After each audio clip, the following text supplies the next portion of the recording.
dari sebelum ya? Epo-Epo mungkin ibu udah jalanin macam-macam. Nah itu juga untuk yang lainnya ya. Bukan kita usahakan satu produksi kita udah langsung sukses, itu enggak. Gorengan kayak umumnya gorengan tahu tempe, pisang goreng di depan rumah, tetap di depan rumah. Terus jualan sampai ibu jualan ya mungkin jualan jajanan anak-anak, sampai pernah jualan sayur. Pernah jualan sarapan pagi. Jadi sebenarnya jodohnya di Epo-Epo ini dalam perjuangan yang seberapa banyak yang ibu coba. Nah, alhamdulillah kayak Epo-Epo karena ada yang mendukung, mungkin gitu, karena ada pendukungnya. Ya, terus Epo-Epo sendiri kan nggak ada sistem kayak kue titipan, ada resikonya, nggak habis berarti kembali gitu ya kan. Nah, tapi kalau Epo-Epo sendiri kan kita ada tahu nih mau digoreng. Ini udah jam sekian, oke kita gorengnya karena barangnya yang setengah masak kan bisa untuk besok. Bisa ya. Jadi ya alhamdulillah nggak ada yang kebuang gitu. Hai, selamat pagi Sobat Bisa Kaya dimanapun saja Anda berada, dan terima kasih banyak untuk Anda yang sudah subscribe di channel Bisa Kaya TV. Semoga informasi-informasi yang kita berikan bisa membuat Anda lebih terinspirasi dalam menjalani impian Anda menjadi orang yang lebih sukses lagi. Nah, ini salah satu bidang usaha tidak jauh dari panganan juga ataupun makanan. Nah, kalau ini banyak orang Batam juga pasti sudah sangat familiar dengan nama makanan ini, Epo-Epo Ana. Nah, seperti apa sih kisah sukses di balik bisnis ataupun usaha yang sudah mungkin kurang lebih sudah cukup lama digeluti ya? Dan semoga cerita kali ini bisa menginspirasi untuk Sobat Bisa Kaya di rumah bisa lebih bersemangat lagi tentunya. Selamat pagi menjelang siang. Assalamualaikum. Waalaikumsalam. Sehat kabarnya Bu ya? Alhamdulillah. Alhamdulillah. Dan ini mungkin kalau cerita sedikit, ini udah kali yang kedua atau ketiga nih kita mampir kemari, akhirnya bisa ketemu juga dengan Bu Ana dengan kesibukannya ya. Dan kita juga sebelumnya terima kasih banyak sudah menyempatkan waktunya bisa kita boleh main-main dan ngobrol sama Bu Ana untuk mencari inspirasi dari bisnisnya Bu Ana sendiri.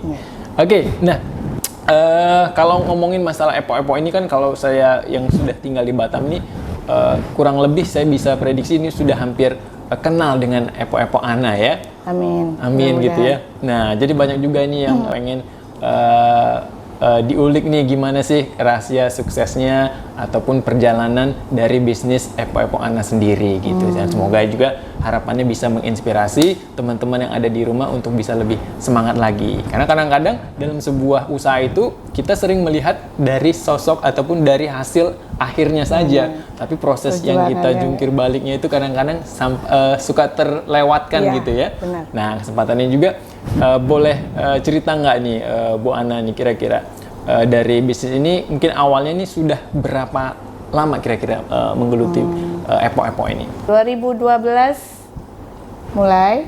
Kurang lebih hampir 10 tahun lah ya. Tahun depan berarti 10 tahun ya. 10 Wow, oke. Ini udah cukup panjang sih sebenarnya untuk sebuah usaha, dan mempertahankan ini pasti banyak sekali hal-hal yang harus dipertaruhkan dan rintangan-rintangan ya. Tapi sebelum kita ke sana nih, awalnya sampai kepikiran pengen ataupun buka usaha ini itu gimana ceritanya Bu Ana? Kan kita tahu untuk jajanan sore awalnya Ibu sekarang kan kalau kita lihat Epo-Eponya kita jual dari jam 6 pagi sampai 6 sore. Iya. Tapi awalnya itu sebenarnya niat kita nggak segitu untuk penjualannya segitu lama. Segitu lama ya? Kita tujuannya awal itu untuk gorengan sore. Oke. Gorengan sore ya. Seperti kita lihat kalau di jajanan di luar itu kan ada pisang goreng, tahu. Jadi kita buat sesuatu yang beda, tapi tetap gorengan. Nah, jadi waktu itu untuk Epo-Epo sendiri, untuk lingkungan Bengkong, khususnya keluarga, itu sebenarnya resepnya dari keluarga dekat juga. Keluarga dekat. Waktu itu kan kita nggak seperti ini ya, jualannya bisa sebesar, kan kita jualan mungkin dari rumah ke rumah. Dulunya dari rumah ke rumah gitu Bu ya? Iya, itu awalnya kita cuma telepon keluarga, kita buat nih, kita nggak produksi dulu, kita kayak PO ya, open PO dulu, kita mau buat nih gitu, kita telepon saudara-saudara mau nggak, oh nanti ada yang pesan-pesan baru kita dibuat. Jual, baru kita buat. Terus seiring waktu sepertinya kan, oh ini kok pada suka ya gitu. Responnya bagus nih gitu ya. Iya, untuk keluarga dulu ya ini, untuk lingkungan dulu ini ya. Berarti awalnya nih keluarga dekat dulu Khusus nih, keluarga kita tes aja, dulu nih ya. karena kan pesen baru buat. Ya, waktu itu kan kita untuk telepon kan terbatas, cuman mungkin kita punya ada kontak ya keluarga. Betul. Enggak untuk di luar. Jadi setelah itu kepikiran lagi nih, aduh kayak mana ya kalau kayaknya ini bagus untuk kita goreng di luar, enggak di rumah gitu. Kita goreng di kita buat stand itu, waktu itu standnya kecil lah ya kan. Di daerah Bengkong juga? Iya, masih di situ juga. Okay. Waktu itu kan rukonya ruko adek, kita numpang di depannya. Nah, jadi ini kita jual kalau bagusnya kayaknya sore gitu untuk jajanan, tapi kita langsung panas, apa yang mau beli, yang mau makan itu panas, barangnya panas ya. Jadi saat orang mau beli baru kita goreng gitu. Dan udah gitu Ibu mulai nggak bisa sendiri nih, nggak mungkin ya kita buka stand kerja sendiri. Tadinya kan semua proses di rumah nih, gitu. Namanya homemade lah ya, maksudnya kan kita usaha rumahan. Karena Ibu dari awal nikah pas hamil itu nggak keluar lagi kerja. Jadi dari sebelum Epo mungkin Ibu udah jalanin macam-macam. Nah itu juga untuk yang lainnya ya. Bukan kita usahakan satu produksi kita udah langsung sukses, itu enggak. Ibu udah dari awal itu semenjak nikah melahirkan itu nggak bisa kerja di luar. Ibu punya pikiran gimana cara membantu suami untuk ya paling enggak ya untuk susu anak lah saat itu. Membantu suami tapi kita tetap di rumah. Gitu ya. Nah, dengan keadaan kita juga harus mengontrol anak-anak. Kita tetap sebagai ibu, tetap sebagai istri gitu. Jadi waktu itu ya Ibu jualannya macam-macam ya. Kalau pingin kalian tahu, Ibu tuh pernah jual gorengan kayak umumnya gorengan, tahu tempe, pisang goreng di depan rumah, tetap di depan rumah. Terus jualan es, waktu itu SMA 8 baru mulai buka. Kita tujuannya ini untuk anak-anak yang lewat sekolah gitu ya kayak gitu. Kalau untuk di Bengkong sendiri kan dulu kan tahu sendiri ini sepi. Dulu ya. Ya perumahannya kan satu-satu, bukan perumahan ya. Ini kan kampung. Ya yang beli itu aja ya kan gitu. Kalau kita bisa tahu lah berapa nggak akan bisa berkembang ya kan kalau memang target kita atau hanya di sini tujuan aja kita gitu. itu saja ya. Tapi tetap harus punya usaha juga ya, walaupun kemungkinan kita mikir itu nggak gede, tapi selagi bisa menghasilkan ya kenapa enggak, walaupun kecil. Sampai Ibu jualan, ya mungkin jualan jajanan anak-anak, sampai pernah jualan sayur, pernah jualan sarapan pagi. Karena tipe Ibu tuh orangnya yang nggak suka diam. Apa yang bisa menghasilkan uang itu kenapa nggak dilakukan? Kenapa gitu nggak dicoba gitu? Memang tipenya nggak bisa diam. Nggak gitu bisa ya? diam, terus juga orang yang suka tantangan gitu. Jadi kalau Ibu udah percaya dengan itu yang Ibu hasilkan akan menghasilkan, maksudnya akan membuat orang suka, itu khusus makanan ya. Itu kebanggaan sendiri kan, walaupun itu mungkin hasilnya kecil, tapi kebanggaan tersendiri. Mungkin pertama itu diterima orang enak, itu kita udah senang banget juga gitu, baru hasilnya nanti ya. Iya gitu, itu khusus untuk makanan lah ya. Tapi Ibu rata-rata di makanan semua tuh dari tadi kayaknya ya? Kayaknya untuk hobi Ibu ya itu. Masak-masak emang ya? Iya, jurusan di mungkin cookies. Mungkin ya gitulah. Serba. Nanti Lebaran, Ibu walaupun anaknya kecil, ya buat kue bisa dijual. Nah, kalau lihat jualan itu yang orang suka, itu rasanya kebanggaan sendiri. Itu. Berarti saya bisa garis bawah ini, Bu Ani memang tipe orang yang selain tidak mau diam juga tidak mau kalah dengan keadaan kayaknya. Selalu pengen sesuatu. Ya, kalau manusiawinya kita nggak pernah bisa puas. Itu manusiawinya ya. Biasa itu memang salah satu banyak juga pengusaha itu yang harus memiliki sifat seperti itu ya. Mungkin ya. Saya nggak menjamin itu juga ya kan. Terus gimana Bu? Nah ya terus udah coba-coba. Udah sampai akhirnya yaitu ibu coba EPO-EPO ini. Dari keluarga dulu tadi ya. Terus ini kan kita pasti modal nih kan. Benar. Balik lagi ke modal nih. Awalnya kan kebetulan waktu itu ibu ada bukan keluarga, itu orang Singapura yang udah lama kenal sama bapak sama mama, nenek ya kan, sama nenek. Orang tua ibu lah berarti ya. Jadi terus menawarkan gitu, kamu mau usaha apa gitu. Terus ibu bilang apa ya, pokoknya kalau kamu mau usaha dia bantu. Tapi ada sistem tetap ya, namanya orang Singapura ya kan. Sistemnya waktu itu ibu ditawarkan, kamu sekarang mau jual apa dulu? Ibu putuskan saya mau jual kayaknya EPO-EPO goreng, EPO-EPO. Berapa modal yang dibutuhkan? Kira-kira berapa ya? Ya kalau saat itu kan kita mikirnya cuma kuali, styling gitu styling, ampia, alat goreng lah. Alat goreng lah. Terlalu minim lah waktu itu ya kalau dipikirkan modalnya berapa. Jadi orang Singapura ini kan beda dia. Dia sistemnya dia nggak sama kita. Nggak berani. Kalau kita kan nggak berani nih. Modal gede, kita nggak tahu nih ke depannya kayak mana. Kalau mereka nggak, mereka sistemnya dia nggak mau satu kali dibantu, dua kali dibantu, enggak. Satu kali besar nggak apa-apa. Kau nggak sukses ya udah habis selesai. Bahasa mereka itu tong sampah. Tapi ibu nggak bahasa apa ya, nggak setama itu mungkin ya, nggak seambisi itu. Jadi ibu pikiran nggak perlu modal gede. Kalau seandainya nanti kita nggak jalan pun, kan saya panggil dia abang ya, kan abang nggak terlalu rugi. Kalau mungkin saat itu saya orangnya serakah, ya udah memanfaatkan. Kau mau kasih berapa? Oke, aku tinggal pakai cuma sekian yang ini untuk aku. Tapi bukan tipenya mungkin waktu itu yang nggak serakah ya, nggak. Itulah ya. Jadi saya perlu modal sekian, nah, di-dealkan. Tapi kita ada sistem katanya. Sekarang mau ditawarkan mau secara pinjam atau bagi hasil. Tuh tawarannya. Jadi kita mikir waktu itu kalau sistem pinjam kan harus diganti. Iya kalau usaha kita jalan. Benar itu semua yang punya modal itu punya usaha pertama pasti itu pasti ya kan. Itu langsung, Gak akan pikir nih aku optimis sukses. Enggak, kalau ibu enggak. Waktu itu enggak ada optimisnya aku sukses, enggak.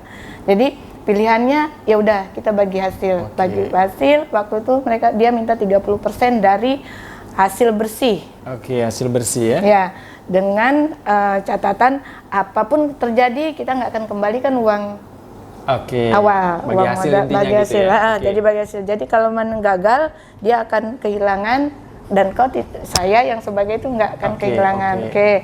Udah deal seperti itu jalan. Jadi pas waktu itu ibu berdua ambil tetangga lah ya, ibu-ibu waktu itu. Tetangga ibu masih keluarga juga kan, lingkungan sini kami ini semua rata-rata ke Bengkong ini kalau yang orang lama itu rata-rata keluarga. Itu lebih banyak keluarga. Kalau sekarang pendatang mungkin berapa persen yang banyak keluarga. Jadi ibu tawarin, ayo kita bantulah gitu. Waktu itu di rumah berdua kerja dalam waktu seminggu. Alhamdulillah yang tadinya kita buat waktu itu 3 kilo awal, alhamdulillah habis gitu ya, kayaknya kurang ini. Itu udah mulai jualannya di depan, kita buatnya di rumah. Buat di stylingnya rumah di depan, ya? Di depan ruko adek kita numpang. Gorengnya di situ. Nah, setelah itu kayaknya dalam seminggu ini ya, dalam seminggu nggak bisa nih, harus nambah. Ya kalau nambah kita nggak mampu gitu. EPO itu kalau manual pakai tangan itu ribetnya minta ampun. Jadi itu ribetnya minta ampun. Kita harus pakai tangan, ulinya keras ya begitu. Ngadonnya juga ya. Ngadonnya itu yang sulit. Terus mestinya kita pakai ampia satu-satu. Kita cetak pakai tangan sampai tangannya sakit ya kan kayak gitu. Sampai udah 3 kiloan gitu kayak kurang, dalam 2 minggu saya ambil satu lagi, sama masih lingkungan, masih juga keluarga. Jadi ngambil tenaga baru lagi. Bertiga kita Berarti nambah dong banyaknya ya? Ya, kita coba waktu itu goreng di situ, buat di situ. Ternyata ribet ya ini goreng, ya udah tetap buat di rumah, goreng di situ. Sampai 2 minggu sampai sebulan tambah lagi. Jadi peningkatannya itu alhamdulillah geraknya itu cepat. Cepat ya? Iya, cepat. Tidak butuh waktu lama. Tidak. Kelihatan Tidak. prosesnya gitu ya? Dari 1 minggu ke 2 minggu ke sebulan, 2 bulan, 3 bulan itu bergerak terus meningkat ya? Enggak stuck di situ. Itu berarti orangnya nambah terus itu? Nambah. Jadi ibu pun lupa ya waktu itu dalam berapa waktu sampai sekarang 10 tahun ini karyawan ibu udah 30. 30 ya? Ya, dari yang satu sendiri. Awalnya. Dan juga suami itu awalnya kerja PT, bukan kerja di perusahaan lah perusahaan gitu ya? swasta. Kemudian setelah, jadi ceritanya agak ini juga, kan kita dari yang 3 kilo jadi 10 kilo ke 15 kilo. Ibu punya target, ibu nggak punya target sebetulnya, jalani aja, ya kan? Sampai cuman, oh nanti kita kalau sudah sekian kilo, ya udah bapak berhenti ya, bantu aja gitu. Setelah sampai titik yang ditentukan, masih ragu nih, bisa nggak? Karena waktu itu bapak alhamdulillah kan kerjanya juga punya jabatan, juga, ya gitu kan. Ini keputusan yang sangat berat sebenarnya. Saya kehilangan sekian, yang pasti, ya kan. Kalau jualan kan itu tak pasti sebenarnya. Cuman alhamdulillah jualan saya ya nggak pernah ketemu rugi. Ya gitu. Selalu menghasilkan lah. Selalu ya? walaupun kecil awalnya kan. Keputusan bapak berhenti, gabung sama saya. Alhamdulillah, yaitu rezekinya berhenti. Dan rezekinya alhamdulillah semakin lama ya memang semakin meningkat. Ya. Yang ini ceritanya kalau kemarin yang awalnya 3 kilo, sekarang ibu bisa produksi sampai 100 sampai 150 kilo. 100 sampai 150 dalam kilo 10 lah ya. tahun itu tetap bertahap, memang bertahap. Memang bertahap, dari sekian peningkatan tetap ada. Cuman ibu nggak tahu kedepannya sampai berapa kilo tuh ibu nggak punya target. Ini sehari 100 sampai 100 kilo sampai bisa sampai 200 kilo juga pernah. Bisa sehari ya? Sehari. Tapi kalau kemarin itu epo-epo aja ya? Awalnya epo-epo aja. Sampai berapa tahun itu ibu hanya produksi barang sendiri ya gitu ya. Itu epo-epo aja. Sampai kemudian itu pun kan yang ibu ceritain hanya sore aja. Waktu itu hanya sore aja. Tapi melihat keinginan dari konsumen pelanggannya, kenapa nggak dari yang pagi ya gitu untuk sarapan. Oke, bisa juga ya, itulah makanya ada penambahan karyawan. Berarti itu mulai berubah dari banyaknya terus jumlah karyawan dan waktunya. Dulu sore aja sekarang jadi pagi. Iya, jadi jumlah karyawan itu tergantung dari produksi sebetulnya. Produksi meningkat, ibu tambah orang. Produksi meningkat, ibu tambah karyawan. Seperti itu. Menyesuaikan lah ya. Iya. Jadi setelah dari pagi sampai sore itu menjelang berapa tahun masih sendiri, masih epo-epo, kemudian ada yang mau nitip gitu. Kenapa enggak ya? Ini kan hanya epo-epo, kasihan juga orang kalau mau cari-cari kue lain. Waktu itu kue manis tuh awalnya pai. Terus tambah lagi kue lain yang pedas.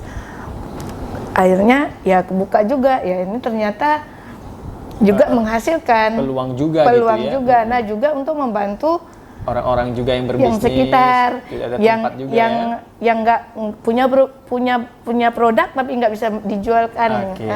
Untuk kalau rumahan kan tahu sendiri. Zaman dulu kalau mungkin 10 tahun yang lalu kan kalau online kan belum ada ya. Nggak aktif ya, maksudnya belum berlaku lah ya kan. Masih mulut ya makanya masih ke mulut ke mulut sama teleponan ya. Seperti ibu. Jadi ya udahlah ibu bukain.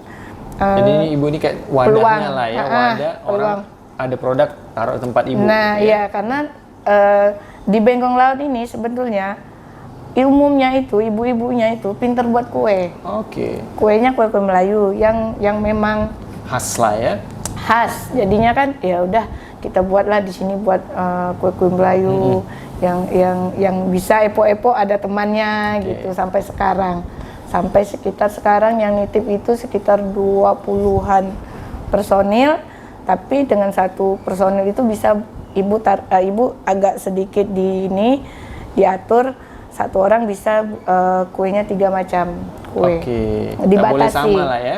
Dengan catatan juga Tidak boleh sama, satu orang 3 jenis gitu ya. Terus sementara juga ibu nggak ngambil kue luar khusus untuk Di daerah sini lingkungan, aja, ya ini kan? luar biasa juga ya. Berarti bisa menjadi tempat orang lain berusaha juga lah ya. Terus berarti itu kue yang selain epok-epok itu bukan ibu yang buat berarti ya? Bukan. Oh, oke. Jadi untuk epok-epok sendiri aja. Buannya khusus epok-epok dari yang goreng, yang frozen. Dulunya ini saya baru tahu juga ini berarti sekarang. Kita dulu juga nggak ada frozen. Itu juga permintaan dari pelanggan. Wow, itu juga inovasi juga sih ya. Proses ya. Jadi kita dari waktu jam kita jualan juga itu sebenarnya permintaan pelanggan. Terus ada frozen juga itu sebenarnya. Awalnya mikirnya nyasinya yang panas-panas kok ternyata bisa yang frozen gitu. Iya gitu. Jadi kan itu kan ilmunya kita dapat berjalan. Berjalan. Kenapa bisa ada frozen gitu. Betul. Oke, sekarang melayani frozen juga berarti ya? Ada frozen. Oke, tipsnya gini, kan kita membuat satu produk itu kan kita sebenarnya awalnya nggak tahu nih. Kita harus cicipi. Kita harus cicipi nih, apa yang kita buat kita cicipi. Kalau kita untuk kita jual, nggak mungkin setiap hari kita cicip nih kan. Nggak mungkin nih setiap hari kita cicip, kita cicip. Itu akan berubah rasa pasti. Berubah rasa bisa hari ini seperti ini, bisa hari ini seperti ini. Nah itu ibu pelajari sendiri tanpa ada yang ngajarin. Ibu sistemnya, oh ini harus berarti pakai timbang. Kita timbang, ini garamnya harus sekian, ini harus. Jadi untuk rasa, mungkin adik-adik udah pernah rasa, kenapa nih rasanya nggak pernah berubah? Ya seperti itu tipsnya. Berarti ditimbang semuanya ya, jadi biar pasti awalnya mungkin kita pakai rasa, tapi harus nggak bisa lagi pakai feeling. Kalau sudah banyak ya. Harus pakai pasti harus rasanya seperti ini. Terus untuk kualitas epok-epok ini sebenarnya yang paling yang harus dijaga ya di intinya. Ya, isinya itu isinya. Di isinya kalau ya itu kalau ada perubahan rasa atau perubahan ya kayak kita kurang bersih, itu kan satu pengaruhnya mungkin cepat basi ya seperti itu. Tetap dijaga lah ya. Kebersihannya itu harus dijaga.